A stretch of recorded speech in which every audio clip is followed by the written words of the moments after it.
రే James, తన పేరు అమ్ము అని నీకెలా తెలుసు? మా అమ్మ నాన్న తప్పించి నన్ను చెరి అని పిలిచేది అమ్ము మాత్రమే. ఈ డాలర్ కూడా తనే ఇచ్చింది. అంటే అంటే నువ్వు సూర్యనారాయణ గారి కొడుకువా?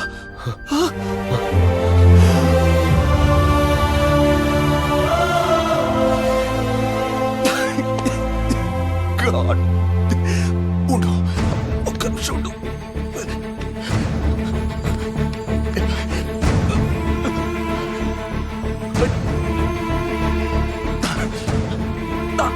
హలో నాన్న, రాజ్ ఎవరో కాదు, సూర్యనారాయణ గారి కొడుకు నాన్న.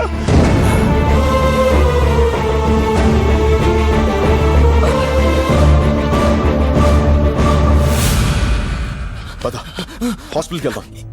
ఇప్పుడు నేను బతకడం ఇంపార్టెంట్ కాదు, ఒక నిజం బతకడం ఇంపార్టెంట్, ఒక ఆశయం బతకడం ఇంపార్టెంట్. ఆ రోజు ఊరందరికీ పట్టాలు పంచుతుండగా జరిగింది ప్రమాదం కాదు, ప్రమాదంగా సృష్టించారంతే. మా నూరు రాయదుర్గం.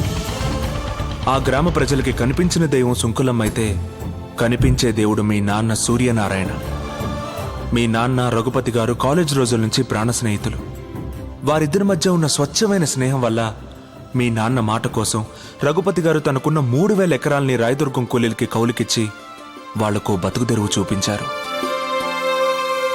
వ్యాపారం కోసం రఘుపతి లండన్ వెళ్లిపోయాక ఆయన బావమర్ది బళ్ళారికో బంగారం లాంటి నిజం తెలిసింది.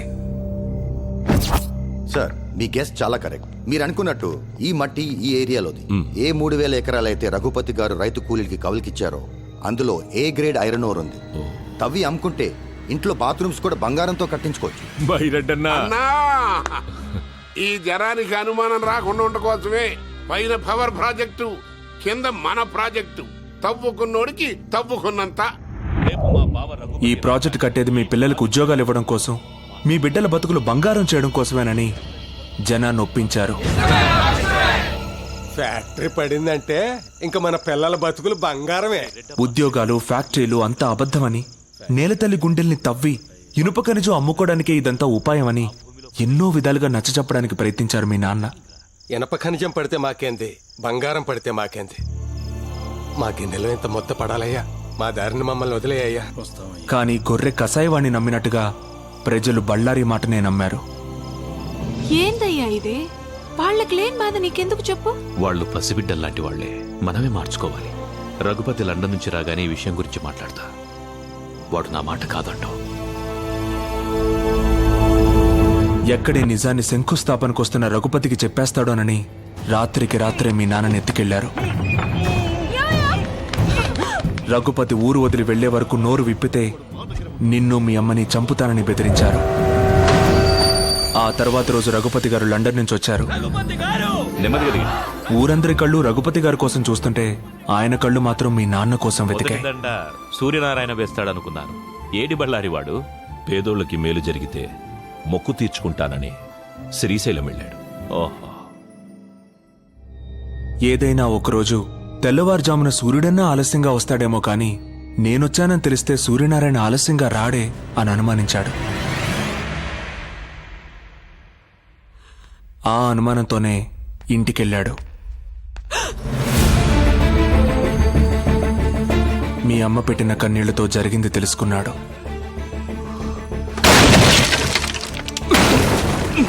స్నేహితుణ్ణి కాపాడుకొని బళ్ళారికి బుద్ధి చెప్పాలనుకున్నాడు.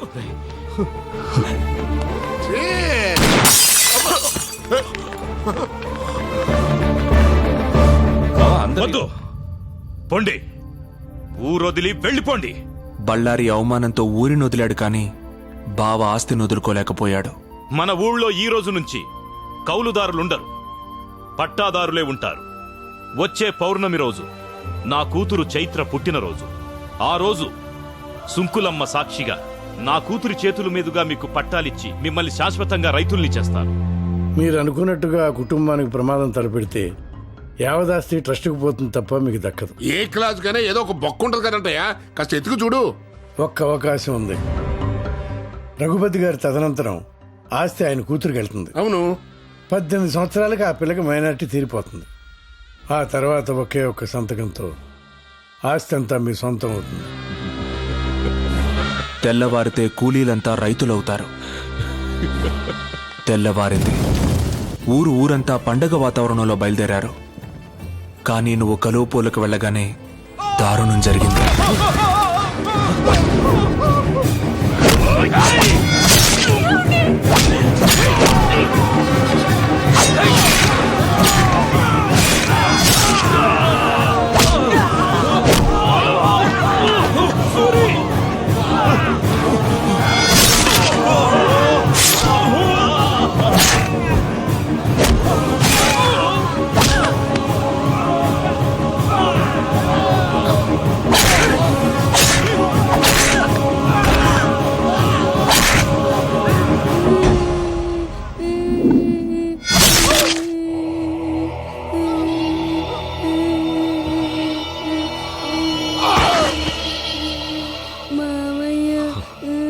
ఈ రోజు నుంచి నేను మావయ్యని కాదు, మీ నాన్నని.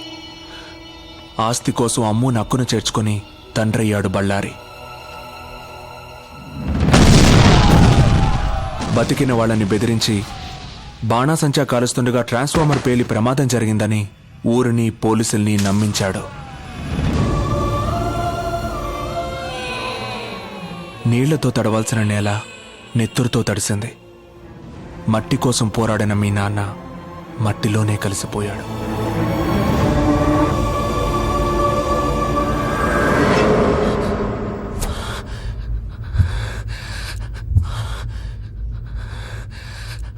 జరిగింది ఇది అని చెప్పడానికి మీ నాన్న లేరు.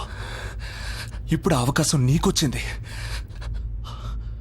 దేవుడు నన్ను ఎందుకు బతికించాడో ఇప్పుడు అర్థమైంది. ఇదిగో ఆ 3000 ఎకరాల దస్తావేజులు. వెళ్ళు, మీ నాన్న కోరిక నెరవేర్చు. జేమ్స్, జేమ్స్, హాస్పిటల్కి వెళ్దాం పదా.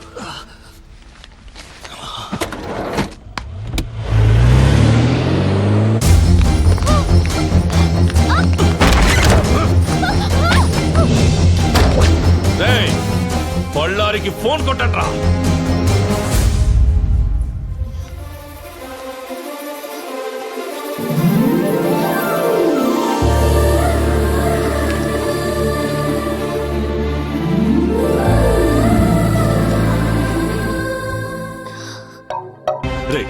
నా పక్కనే ఉంటూ నా ఉప్పు తింటూ ఎట్టా చేసావరా ఇదంతా?